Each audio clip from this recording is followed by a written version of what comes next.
First of all, happy Earth Day, everyone. Make some noise for Earth. You know? Love Earth. Did you remember to get her a gift? I got her some sexy lingerie, and it was more of a gift for me. Let's get started, because as of late, the glaciers are not the only thing that's been melting down. Kash Patel, FBI director, and the man voted worst kisser by Breathalyzer magazine, is having a bad week. He sued The Atlantic over a story alleging that he drinks too much, misses work, and that he's what's known inside the domestic intelligence community as a total chode. And yesterday, Kash went before the press to make it very clear that he will dodge any question that comes his way. Can you say definitively that you have not been intoxicated or absent during your tenure as FBI director?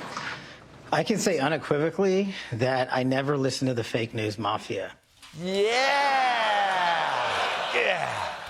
Damn, that's a real masterclass on talking shit like a middle schooler who's terrible at talking shit. Oh, you f***ed my mom? Well, I sucked your dad's dumbass.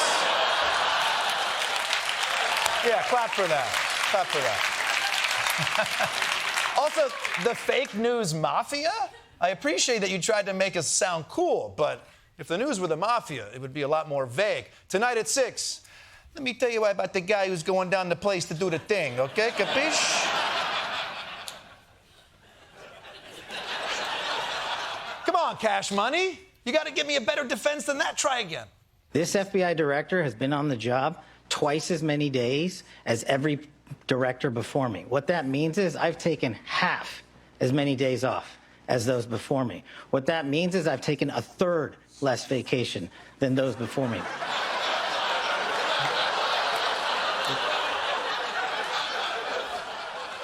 Let me just check the math real quick. So we got twice as many days plus half as many over a third less. Yeah, I think he's wasted. But it's like...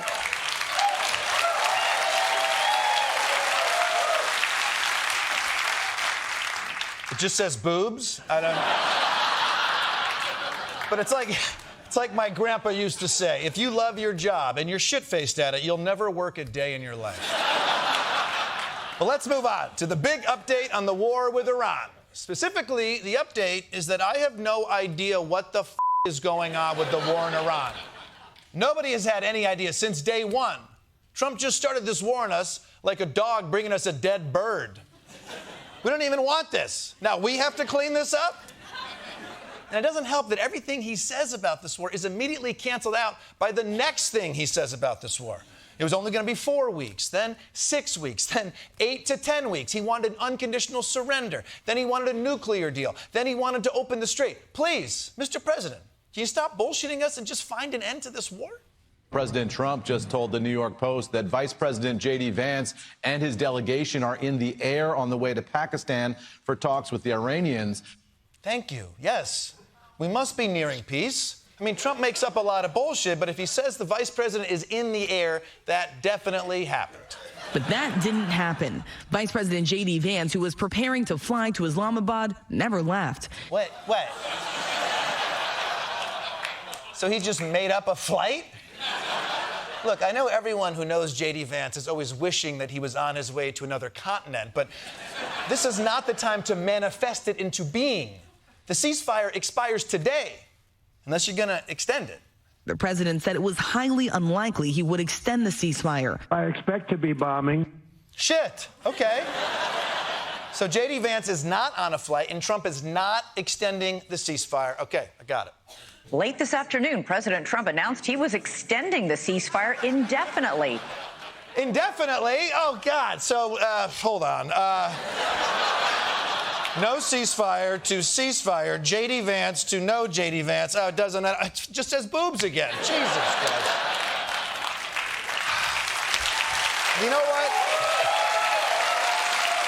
Nice, boobs. But you know what? At least a ceasefire is better than no ceasefire. It means that nobody's getting attacked or shot at. So, phew. Actually, this is a good thing.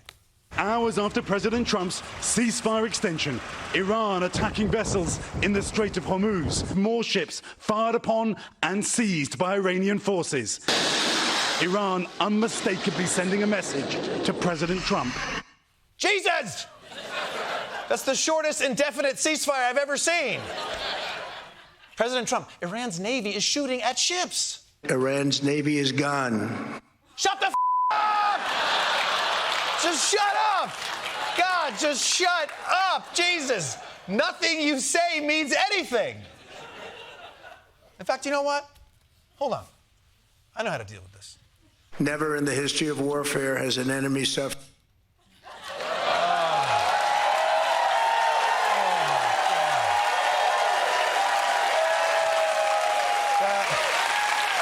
That is so much better. Everyone, just enjoy this for a second, this blissful, bullshit-free silence. Oh, my God. I wish we could just tune him out in real life, but we can't. Because even though nothing he says matters, unfortunately, his actions do matter. So we have to pay attention. And right now, his actions, well, they're f***ing everything up.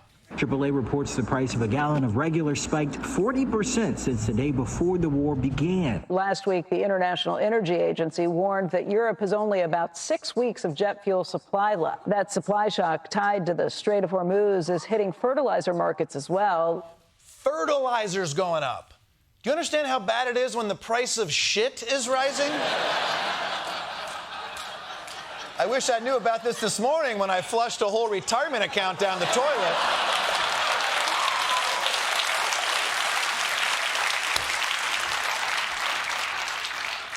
Now, maybe you don't fly or drive or eat, but sooner or later, the effects of this war are going to get you, possibly in ways you never saw coming. The war with Iran is having a huge impact on the global condom supply. Condoms are made from petrochemicals, and the supply chain bottleneck in the Strait of Hormuz is forcing the world's top condom producer to raise prices by 20 to 30%. Well. Looks like that Trojan I've had in my wallet since 2002 is finally going to get some action when I sell it on eBay. But a 30% spike in condom prices is a big deal. I mean, Jerome Powell of the Federal Reserve Bank is already suggesting that people, quote, do more hand stuff. And remember, every day that the Strait of Hormuz remains closed, the global energy crisis only gets worse, which is why today, Earth Day, I just want to give a big shout out to President Trump, truly, because thanks to your war, the benefits of switching to renewable energy have never been clearer.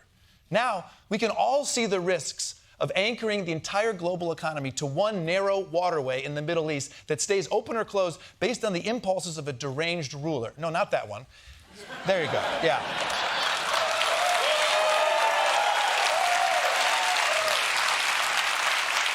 You want to know what the world would be like right now if we weren't held hostage by fossil fuels? Here's a little taste. Hey, did you hear the Strait of Hormuz is closed? The Strait of Hormuz, isn't that the waterway that has no effect on my life? Yep, that's the one. See you later.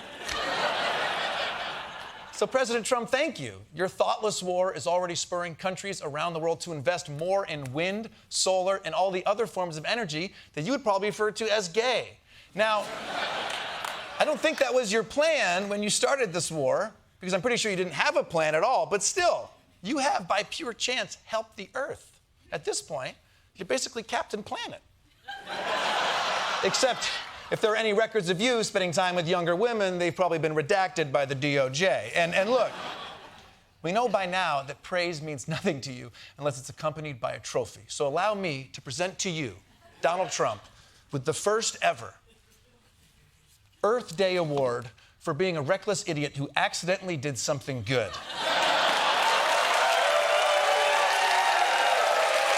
Congratulations, sir.